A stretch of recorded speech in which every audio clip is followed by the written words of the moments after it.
Hey, yo, Chris, Liege Games, let's do this. Crowdfunding roundup this week. We have everything under the sun. Gamefound, backer kit, and Kickstarter, of all things.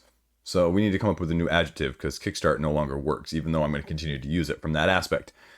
Everything you need to know about all of the major campaigns, even the minor campaigns, everything along those lines, all in one-stop shopping. The best, most complete roundup on the interwebs of these types. That's all. That's the preamble. Let's get right into the games. What do you need to know? And we'll look at a few updates of other campaigns at the end of this video as well. Let's do this.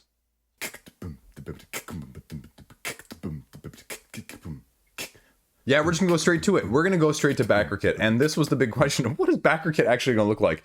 And I haven't actually checked if my regular backer kit works from this. I'm assuming it does. But this is what we're seeing. Return to Dark Tower, second printing, new Covenant expansion, the alliances and the other expansion that have been, not really, I don't want to say out of print, but just completely unavailable. And Restoration Games within the first 48 hours has gotten almost, $900,000 backed. And I was expecting the price, to be very frank with you guys, to be a little bit less. This is a co-op using this extensive, massive electronic tower to play a game with a dungeon-based app that allows you to press your luck, that has features including symbols and skull throwing and miniatures across the board on a really cool map with deluxeifications du jour, if you will. But it's gonna come at a hefty price. They at least start with the gameplay, which is good.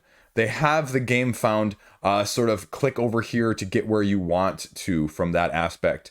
So they're already doing a little bit better job from Kickstarter. That being said, that's kind of a low bar. Cooperative, mainly. Competitive, potentially. Scenario driven. And you can mix and match and choose and select and customize and let the app do a lot of the work. And that's where I think some of the appeal is. At the same time, I didn't feel like it was doing anything drastically different than co-op games that I've played. I mean, it's got a few nice little tweaks. It's got a few nice little, deluxeifications or gems, cherries on the top of a sundae, if you will. But I didn't think it was doing anything that made me really want to go, wow, I want to spend $300 on this, because this is the pledge level when you click down here, right? $10 just to get in, which I covered in the videos in the past that this is going to happen. They're going to demand you get in, or it's going to cost you extra for all you $1 like me who have not upgraded in the past. Now, if you're getting only the new stuff, that's a relatively good deal, $55 for an expansion. If you want the deluxe, now we're getting pricey. If you just want the base game here, it's $150, which on their website previously had been $140. Now, the lower level, like I just mentioned there, was $150, which isn't too much of an upgrade from the first campaign of $125. So that's not horrible. So then the upgraded one, though, isn't terribly more as well, which is kind of nice, I don't know. If you're an early adopter, does that make you feel differently? Because you're getting the Covenant here with the other stuff for $299, $55 plus this one would have been $280. So you're not really getting a horrible deal when it comes to that. I thought the price difference, at least at first when I glanced at it, was a lot more. But you're still talking $300 plus, what did they say, like $130 or something shipping down here? I think someone quoted that.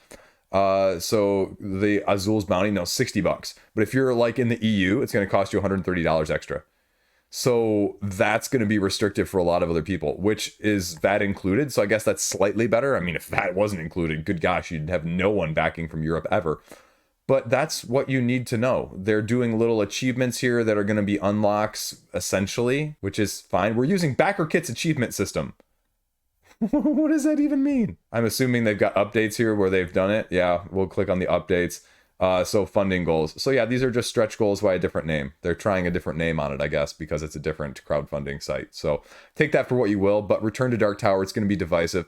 It's a fine game. It's a fine game, but for $350 or $60, $400 if you include some of the deluxeifications, how many other really good cooperative games can I get? That's the question. Is it better to have more? Is it better to have all of one thing that you really, really like? I'll leave that debate up for you, but that's why it's number one. Number two is Bloodstones. Bloodstones is probably my most anticipated of the week, and People over on Reddit were poo-pooing it when someone did a post on it the day of me filming this, because they were like, I don't know, it's a Wallace game, but it's not funded in the first 24 hours. That's a warning sign to me. It's only 89%. It's like, come on, man. Seriously? That's what you're going to worry about? This is a Euro game with wargaming aspects where you take on one of, I believe, like 6 different factions where you are using sort of a Marvel Champions-esque resource novelty, only with pips on the different characters or creatures that are asymmetric in the first place. If you choose to play them, they're going to cost you a certain amount to play. But if you're going to play them as the pips, well, they're going to have a certain amount of pips on them. And so the stronger characters are going to be stronger, but they're also going to give you more actions or more ability to play other tiles. And so you're going to be scoring twice, once when you go through your bag once, and then the second time at the end when you go through it again. And then when you go through it a second time, that's when the game ends. And it's upgraded, it's wooden. It's, you know, people are saying, well, it's $150. No, that's Australian. That's $99 US. So that's not really that bad. And we just talked about $400 for a cooperative game. So people are just overestimating what this is costing. And yeah, I have a little bit of bias because I'm more interested in this one. At the same time, that's not really out of the realm of possibility. If you took Root and added, 2 factions, what was the Root plus the Riverfolk expansion when it originally launched? Was that about $100? Because that's what you're sort of looking at with this. They run through the factions, they give you the rounds by round breakdown on Grogan's video, and there's going to be more, even more maps, which is really interesting, and then there's also going to be another asymmetric faction here. So I am going to be giving this one probably the hardest of hard looks of all of the stuff that's launched this week. I think it's going to be really good. Now, the problem is they did not have prototypes beforehand, so there's still a chance I might get a prototype if they come in time before the end of the campaign to give you guys some more thoughts on it. But really, otherwise, you're going to have to look at the rulebook, which is relatively okay. And then they have the Tabletop Simulator and, like I said, the 2 videos from John Gets Games and Dice Tower Preview. So all in all, there you go. Gonna be definitely watching this one as it gets closer to the end because it's a longer campaign, 20 days. So we'll see, especially if it gets a few of these unlocks. I think the value really looks great, and I might be willing to wager a risk on it because I think this is like Root, only it's going to be incredibly, incredibly more accessible from that aspect. And I like the Marvel Champions system where you're using cards, or in this case, using creatures, powers, units to pay for other units. So there you go. Yep. I know. I went over to the other sites and did the big ones there first. This is clearly the biggest winner of the week now, which was very interesting in terms of already several different speculative points here. This is Euthia Resurrected, and this is the core game. This is the core game bundled in with the expansions from the first one already, and then bundled as all of the gameplay, and then bundled as an all-in. And so if you thought Dark Tower was going to be expensive, this is even more. This is a modular Mage Knight RPG-esque system that's going to take you potentially anywhere from 3 to 6 hours to play because of the minutia, because of the Diablo-esque feel, because of the open world scenario-based modularity system that they're using here. 1 to 4 players, but realistically you're playing with a lower player count, just like with Mage Knight in these games, to get the best sense of it. Now, people are absolutely raving about this game, and I would be probably backing this game at this point, except if it weren't for that one point in there, because money is less of an issue. But if it's really going to take me 3 to 6 hours to play this with someone, I don't have 3 to 6 hours. I'm lucky 3 hours, maybe, rarely. And so that's the biggest challenge with this. So I don't know. They have a short campaign, and I think that's deliberate. And the other interesting aspect here is you had all these people that were clamoring, sort of like me, to be fair. I'm going to put myself in that group for a second here, of wanting this game after it was canceled, right? And you had a lot of hype after Steamforge announced that they were going to be helping out. And there were literally almost 13,000 people, because I was refreshing prior to its launch, kind of to see, because there was no time announced, that had this saved. And now people say, crowdfunding campaign organizers say 10% is what you're shooting for of those people. But with all the clamoring and all the nostalgia for it, you're seeing about a quarter of those people actually backing. And I can't help but wonder because of the price point, because it's higher than I expected. I could maybe swallow this if it was like $100 like Bloodstones. $120 if it was that aspect. Now, granted, it's still raising almost $1 million here in 48 hours, which is very impressive. But I wonder how many people were in my same boat that said, oh, geez, it's going to cost me how much? Oh, yeah, it's going to cost me 173 just as the returning backer to get that. It's going to cost me 184 as a new person. Now, you're getting the miniatures, which are being thrown in no matter what. You're getting both of the mini expansions that went along with it the first time. So, but that's if you don't want it. There's no lower price point to entry, which is interesting because when Primal did this, the beginning of 2021, people were up in arms. They had their pitchforks ready. They were lighting those pitchforks on fire, trying to stab through the computer screen to get this. And now you really don't see that because this has become an internet darling, and because people are putting quotes out like this, that you don't see that aspect of things. There seems to be a bigger dichotomy between people hyping the video and people's feelings on the game, the larger the price point of the game nowadays that I've seen across the board on crowdfunding. And I think these two games this week, Dark Tower and Euthia, are sort of pseudo case points for that, but we'll see. Again, the price levels just go up. 228. The all-in is literally 405. That's before shipping. That's a ton. That's a ton. You're gonna get a free live during campaign Kickstarter exclusive die combo board, and it's Euthia. You're going to get everything that goes along with it. It's an epic fantasy, role-playing, scenario-based, resource-driven, side quest, trading, Skyrim, Mage Knight, all-in-one sort of situation. And there's plenty of other video. You take your own character, you do whatever you want.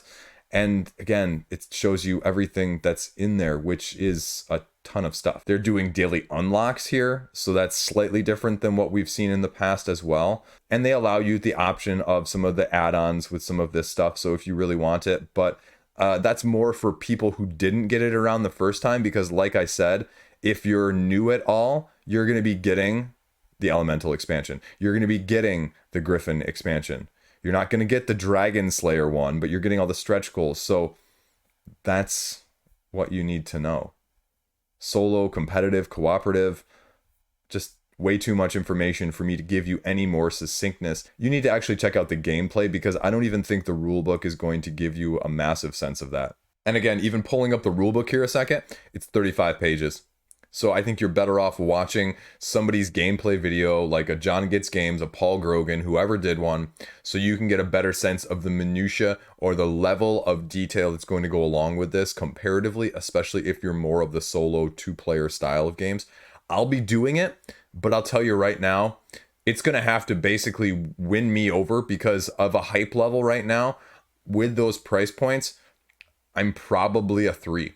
So we'll see where it goes, and I'm not going to tell you that I won't end up backing it, but it doesn't seem as likely right now unless something changes in the next 7 days. So there you go. Now to the fun stuff. Dodos, Riding Dinos, reprint, and a new Dodo Dash expansion. So this is a dexterity-based game, as they say, based on Mario Kart, essentially. Now, I believe, as they said down here, it's a standalone expansion. So if you got the first one, great. If you just want this one, also great. There's going to be cross-compatibility. The question always is, if this one is standalone and it's, coming out newer, I would assume that you address any criticism. So what would make me get the first one in addition to that? Just more of everything? Yeah, maybe, potentially. $89 for both, where it's going to be, $99 and $98 for them separately. So okay deal. Languages, how to play. So this is the aspect of things that it's kind of cool. Simultaneous action selection, blue versus red cards, but if too many people play red cards, then they cancel each other out. Reaction cards can be played in response to effects, and then the lead racer actually advances all others. However, catch-up mechanic, everyone else draws a card. You can interact, you can throw stuff, you can damage each other, you have asymmetric abilities. It's just kind of a cool family style, kids, not so serious type of game. And that's really the appeal when it comes to this. So I give it a lot of kudos, and this is one where I'm really tempted by. I won't lie that these look really cool and they sound really cool. I just don't know if I'd actually be able to get it played extensively, just because I have other things like this, like Crokinole, like Flick of Faith, that is similar but different. And I do more of that dexterity type rather than racing. Racing is tough for me to just get played in that sense. Get a whole bunch of stuff here, a bunch of their other games, crossover packs, premium finish, meeples, miniatures, linen, all this fun stuff, deluxeifications, if you will. You know, there's 5 character meeples in this one, they say, and what do we got here? 12 essentially. So I mean, that might be the biggest difference, is you're just getting more and more and more in the base game, and you're just getting a little bit additional here. So yeah, I understand what this is and what it's doing. So, and I'm tempted. I will probably be saving this one and checking this one out later.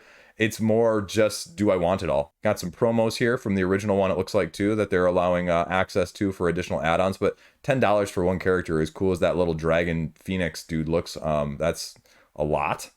So, tempting. But unless you're a completionist, some of this stuff is probably a pass as well. But that's Dinos riding Dodos hype, which is weird. I didn't think I'd be interested in this at all. And we're seeing what they're doing for stretch goals here. Like I said, 5 in the new expansion, upgrades, a little bit of alternative art, a little bit of gameplay content. 6th one down here if it gets to 115. So yeah, it'll easily hit 155. I just don't know how fast it's going to go up. I mean, this one could be 200,000 by the next week, or it could be sitting 135, and neither would surprise me. So if you have any interest in this one, check out this semi-programming, reactionary, dexterity-based race game. Dinos love riding Dodos, with a new expansion too. Another one that I wasn't expecting to like, but the more I've looked at this page, the more I'm actually interested in it. And it's been on my radar for a while as a big deck building fan, but I've never had the opportunity to actually acquire it. So seeing it now is already giving me some FOMO, but it's already over 300% funded, even though that's only at $54,000. That's still $54,000 for a deck builder.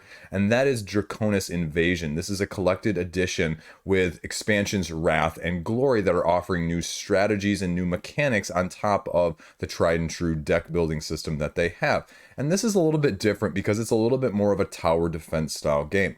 Now they're starting out with the stretch goals here, and you're seeing already a few of these at the top to entice people that they're getting extras to begin with. Basically, what you're doing is you're trying to defend these kingdoms from the Draconis, which are these evil creatures. Now here with the collected edition, it's the Glory plus the Wrath and the reprinted base game.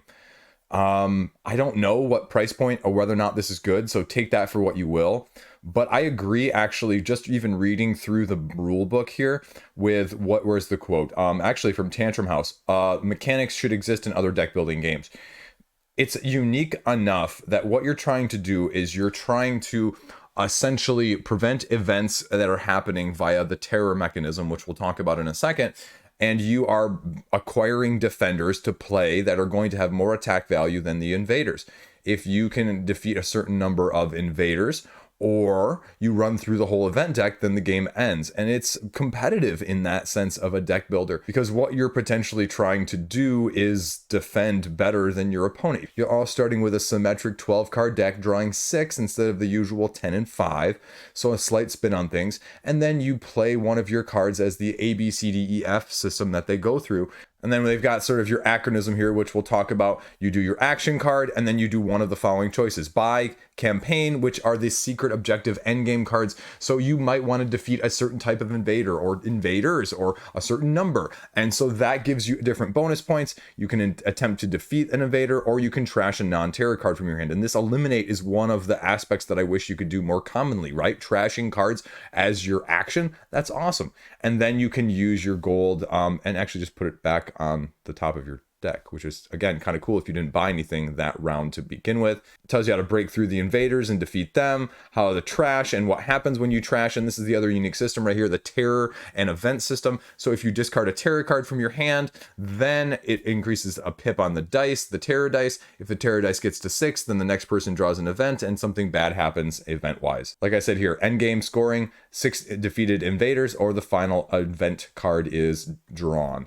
And then it runs you through exactly what the Glory expansion is and what the base game holds in that sense. The art is fantastic. Glory is giving you just more asymmetry. It's giving you champion cards, which are going to be actually asymmetric powers, invocation cards that are going to be stored and invoked at your beck and call, and then bonus cards or more additional endgame variety in that sense. So I just don't know what the price point is. I actually haven't looked at the price point before I talked to you guys, so we'll see. Oh yeah, that's actually a relatively good price point for that.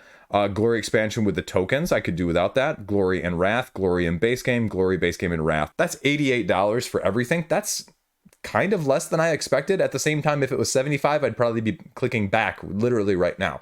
So I'm gonna have to watch a little bit more of the gameplay to see how replayable and what the depth is with this. Just by the nature of what it's got going on, because I like some of those mechanics that I've already mentioned, because I don't really have a deck builder that sort of acts in this way. So they have a catch-up mechanic here that they also use, creating a fatigue die based on the events and the terror cards that allows you to catch up to your opponents if they're ahead of you. And there's also going to be a doomsday timer, which is going to give you an additional element of, well, deal with it. So there you go. I'm really intrigued by this. I really like what I'm seeing, and I might be picking this one up. This is another one that I wasn't expecting to like, and has me more intrigued now that I'm seeing it face up and up close. So I could do without some of the extras and the mats and all that stuff, but you're seeing the stretch goals. Yeah, we'll see. This is cool. I like this. I was not expecting to be interested in it, but even though I knew it was a deck builder, shipping's going to be what it's going to be. You know, I'm not really, yeah. I mean, it's going to be over $100 if you got all of it, but take that for what you will. What's the collector's edition? Oh, that's just all the non-gameplay stuff there. Okay. That's it. That's Draconis Invasion, the collector's edition, the reprint with the new expansion Glory. Now we have Copperdale from Smallbox Games, another little just intriguing print and play with a deck of cards that you can do just from home. And so what you have is you have these three separate boards here: economy, infrastructure, and then growth over on this side. And every turn, all you're doing is drawing 3 cards off of the top of the deck and assigning them to one of the 3 areas, as this little GIF shows you. But depending on what area it is assigned, what the card is going to do may differ. In one area, it's only going to depend on the value of the card. In another area, the middle area, it's going to maybe depend on the suit of the card. And then in a third area, it's going to depend on the value and the suit to give you a different effect. And so that's how it's going to be changing, and you're going to be able to assign them in any order you want each round, filling in blocks, gaining bonuses, getting effects that, again, you have to do, it says. So it may be fully positive, it may not be quite to your liking. And in each of those 3 areas, it runs through here in the rulebook very quickly what you're going to be seeing. As I mentioned, the economy is full of occupations that you're going to be filling and giving you a sense of what skills that go along with each of these occupations. The infrastructure is going to be made up of districts, estates, and monuments that are, again, going to give you different bonuses and different ways of interacting. And then last but not least here, the growth section, where you're going to be filling in population that is going to be overflowing. Otherwise, you do this for 12 turns or 12 months of the year, trying to achieve the most medals and trying to beat your score from previous games. That's it. That's the whole gist of the game right here. They run through the rules. They run through a little overview here on the page. You can download the full rules like I did, and that's about it. So it's $4. Take that for what you will. This is becoming huge now recently on crowdfunding. We've got about 5 of them going currently. This is going to break $2,000 by the time you guys are viewing this, by the time this video even ends. Me filming, that is, not you seeing it. And it's just killing it. We're just seeing tons of these great games that are low overhead that's going to cost you about this much in shipping too. So take that for what you will, but give it a look, see if it's of interest to you in the lines of the other ones that are out there already. So that's Copperdale from Smallbox Games. Okay, one last new one, and then we'll get into the campaign updates here. And this one's a little bit of an oddball. I saw it a while back, and this was Western Legends. This is not a game, but it's game adjacent, so I'll talk about it just briefly. This is basically deluxeifications for the game Western Legends. Officially licensed content organizer deluxeifications if you want. $60,000, but it's expensive. 470 people getting in on it, and they run you through a little bit of what you're getting here. Models, component upgrades, token upgrades, playmat, as well as assembly with sleeved cards. Well, fitting sleeve cards, as you will. So if you want to upgrade your Western Legends everything, take it for what it is. But yeah, it's going to go into production right away, or it's already in production, so you're going to get it shipped shortly after, it says. So this one really is more of a pre-order. So take that for what you will. Very niche, but I thought I'd include it, so there you go. Now let's go over to the updates of campaigns. Moon is going to be ending in 4 days. So before the next week's video, drafting in a space base style situation where you're trying to build the best moon base that you can. I don't know. Value-wise, this one's a little bit tricky to do because the expansion, the mini Valkyrie expansion that's going along with it is going to be included. But if the shipping is involved with it as well, it's going to cost you £42, which is going to put you well over probably $50. And that's if shipping is right. And I can't see the base game and the mini expansion going for that much on the retail side of things. So best value is probably going to be at one of the deluxe levels if you really, really, really want a deluxe version of this. But that's really what you need to know is whether or not you want these deluxe components, the wooden components as a resource there. And then the full deluxeifications here, which is going to get sleeves as well. So I would be hard pressed not to say wait for retail. When you scroll a little bit down here to the stretch goals even, it's getting art dividers, it's getting 2 new cards and more printed things and a few extra as well. But nothing you'll notice that is Kickstarter exclusive. So it's all going to be included at retail. So I'd say if you're on the fence about anything with this one, I'd say pass and pick it up at retail after things are settled and how it compares to the other stuff that's out there.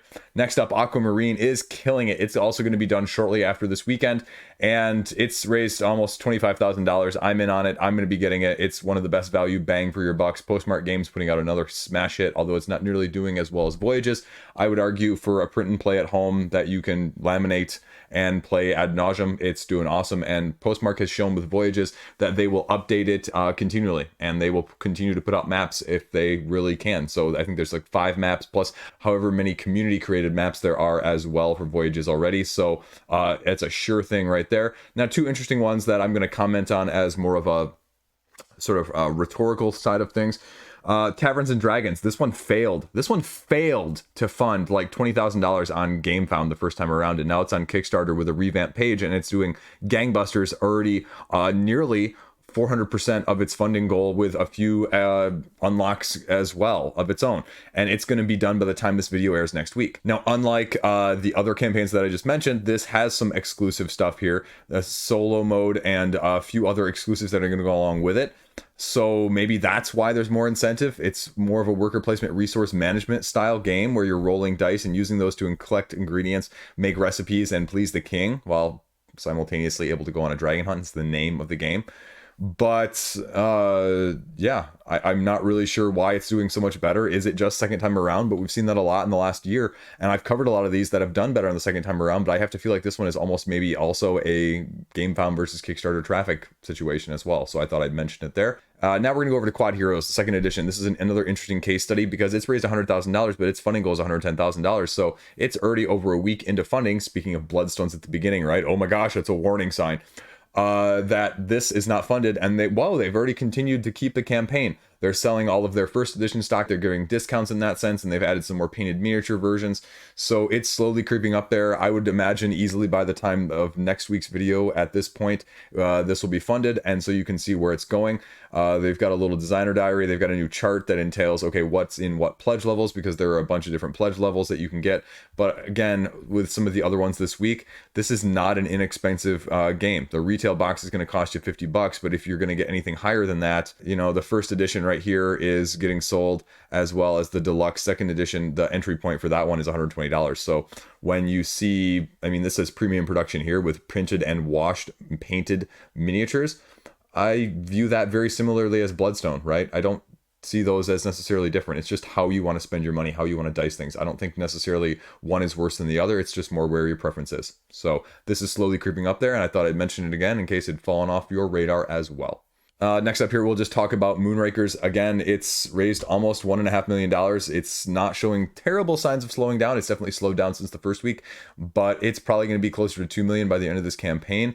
So we'll see. This is an expensive premium product, just like the other things on this list, and that's why I wanted to include it. And how do you feel about that? How do you feel about paying for that? Because you are going to pay for it, and it's definitely not going to be a hit with everyone. It's more akin to Root than some of the other games out there, just because you need the right group, you need the right dynamic in this solo, but also up to, I think, 5-player deck builder with contracts that are going to allow you or force you to align yourself with other people, depending on if you want to do that or how you want to do that. And that's the element of things that you're going to need from a group dynamic.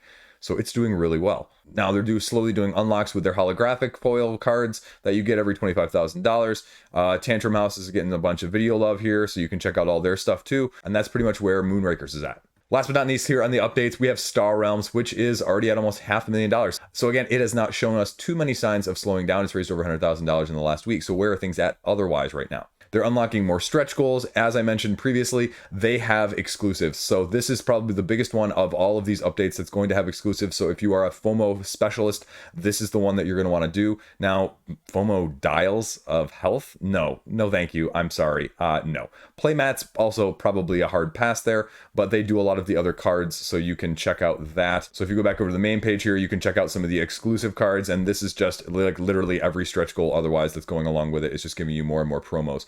And as with otherwise Wizard games, they're harder to get secondary market or even at a non-crowdfunding side of things. So that'd be the main other aspect if you're really thinking of it. Now, personally, I don't think the infinite replay tier is really that worth it. I don't think you're going to be playing this more than once, and you're just going to incorporate it in. So I don't know if you really need to reset it. That's why I'd probably, if you're going to be looking at it, go to the legacy tier if that's my own personal preference. There you go. Campaign updates. That's it. That's the roundup. Short and sweet, actually, this week. Plenty of time for other stuff.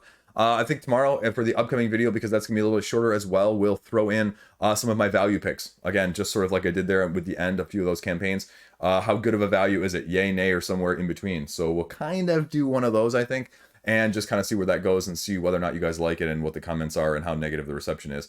Just teasing. I need to get a bunch of reviews done. I have a bunch of games that I just need to get played. I have a bunch of 2-player games that I can't convince my wife yet to play, and I just need to get them played so I can do short reviews on them. Mostly small box stuff here, not big box stuff, so it's gonna be a little easier, but I just need to get them played. I owe a couple people some late reviews from that aspect of things, and I've got 1 or 2 other big things as well. So yeah, bunch of reviews just like this week. Probably 2-3 reviews next week, as well as 1 other tangential video. I believe Sunday will be the games from August to know, and then maybe Monday will be maybe not a review, but it'll be the games upcoming from Gen Con that I think you should know about. You know, not to hype Gen Con, but to hype the games that are going to be out around that time, because as you know, I'm not going to be at Gen Con, so I'm continuing to see publisher updates like, hey, if you're at Gen Con, come sign up for this and we'll talk to you about our exclusives. Hey, come see us at Gen Con and we got some review copies for you. It's crazy, man. Just every day. And Twitter, like everybody's Twitter handle right now is like, I don't know, like someone made this little thing. It's like a little emoji thing. It's like, arrow, Gen Con soon, or something like that. It's just, anyway. I want an arrow the other way that says, no, not going anywhere near it. I'm done. I'm done. Peace out. Have a great day. I will. I'm not working. Ha ha! Stay classy.